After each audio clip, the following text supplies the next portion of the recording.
Hi and welcome to GRVO TV, G's Reviews, Views and Opinions.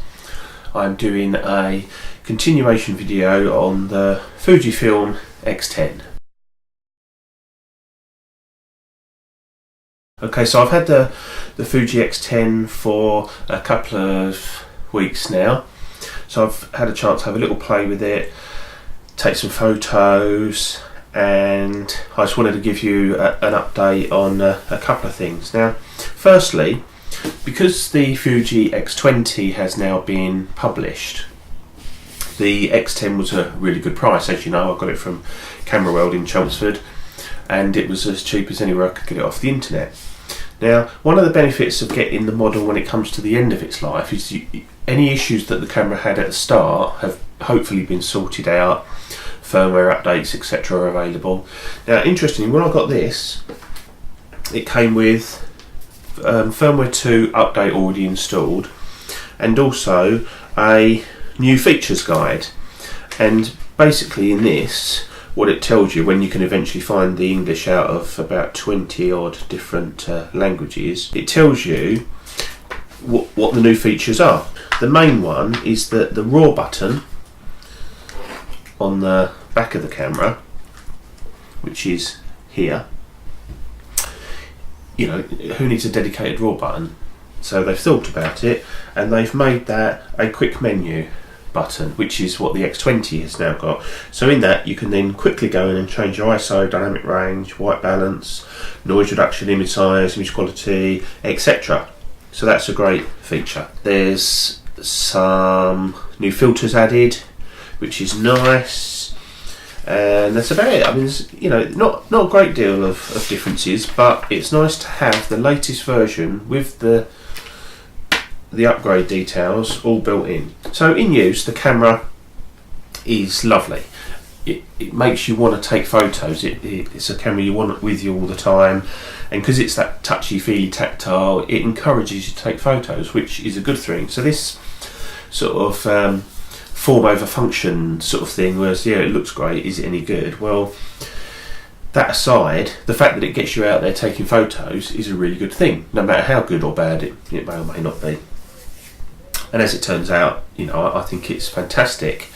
I'm gonna put some photos up that I've taken with this camera, and I've used, the only sort of one of the features I've used really is the panoramic mode, which actually works really well because it's all done in one fell swoop. You choose your sort of your angle from like 120, 180, 360, do the sweep, it stitches it all, and as long as you keep the yellow line in the middle of the display level and you're reasonably smooth, it stitches together quite a nice image. So that's a really good feature. So as you all know, when you turn the, I've still got the lens cap, by the way, I've not lost that yet, which is a good thing. To turn the camera on, you twist the zoom barrel, and the zoom is nice, and in use that's a really nice way of framing your subject using the zoom barrel, a bit like, you know, using an SLR. So I'm going to go straight for the negative point, the one real big, and it really annoys me when they do this with cameras, because they've built this camera, they must have tested it, it must go through R&D, and someone at some stage must have said, no, that's not good enough. And what it is this little switch here. And basically what that is that that's an important switch. It switches between autofocus single, autofocus continuous, and manual focus. But the lever itself, it doesn't engage really well. It's like a little knock and it goes, it moves.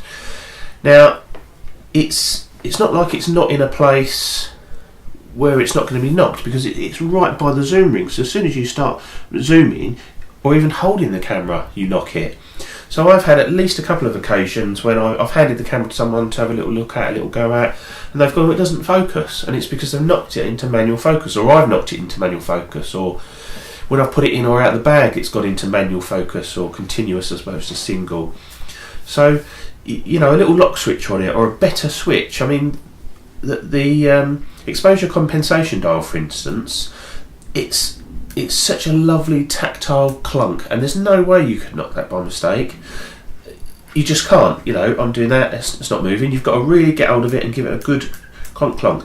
So why didn't they do that on that little switch at the front? I mean, the fix for me, which I don't really like, is a piece of sticky tape, which stops it from moving accidentally. So if I then need to move it, I have to unstick the sticky tape, which is no big deal really, but you shouldn't have to do it on a camera like this. So that's my sort of real only gripe, and the fact that is my only gripe, you know, again, that is a good thing.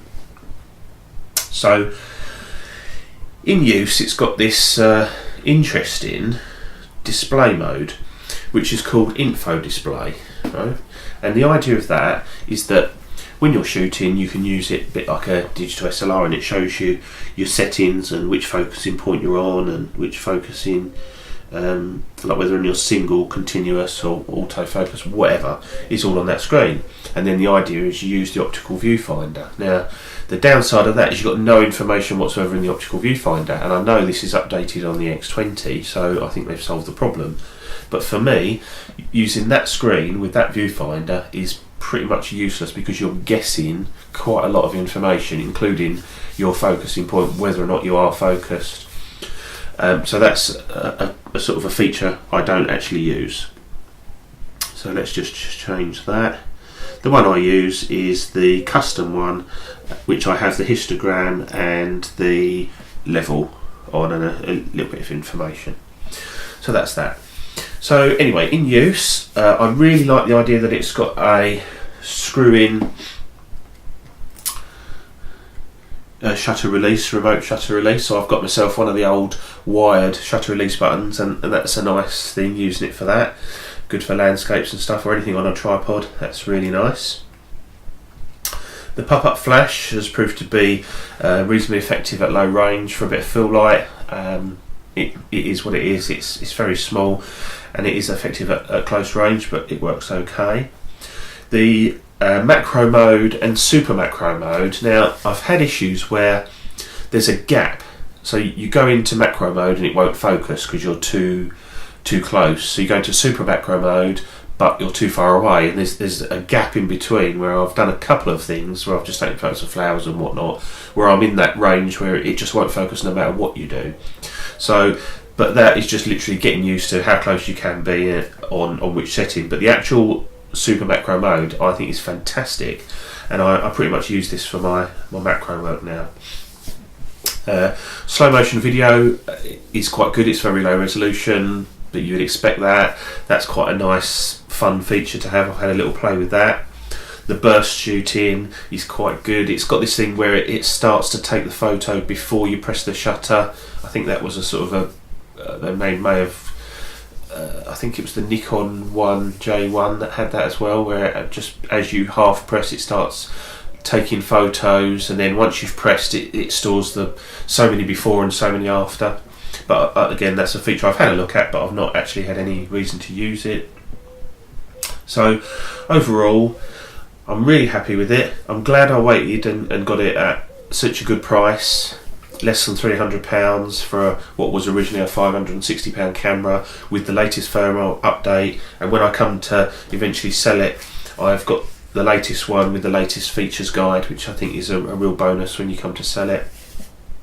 I've ordered a little hood for the front, which I hope to get shortly. Just one thing to note about this camera, because it's got this EXR chip in it, I've found that in a few photos it seems to be trying to do too much electronic wizardry within the camera. Now, some people might like that, some people may not, but what I've done is I've turned all the noise reduction as far down as possible, the dynamic range as far down as possible, because when I looked at my pictures, it was trying too hard to do things to the picture when it really didn't need to. So I've sort of pared it back to a setting that I'm comfortable with, and I'm getting really nice results. I have to process them and do a little bit of tweaking, but not a great deal, to be honest, on the JPEGs. The RAWs, obviously, I tweak them to as I want, but just taking a few JPEG shots, it seems to be coming out with some really nice pictures now that I'm really happy with, just on the small tweaks. So there it is. All you need with this camera is a decent bag, in my opinion, nice retro looking bag, perhaps a canvas one or something, the hood which I've ordered, and that should be coming soon. And you're away. You've got a great little camera, a really nice zoom range. The optical viewfinder is lovely. It has its uses, but I think the one on the new X20 is what this should have had. But you know, we can't have everything. But as I say, at the moment I'm absolutely loving it. Anyway, I'm going to throw up now you know, just half a dozen pictures, and if you want to see my pictures at obviously better resolution, if you just search GRVO TV on Flickr, you will find me. I'm on Flickr, Instagram, and obviously YouTube. Just search GRVO space TV and you'll find me hopefully on Flickr, Instagram and YouTube. So have a look at those. This has been GRVO TV with the Fuji X10, and I'll see you soon. Cheers, bye.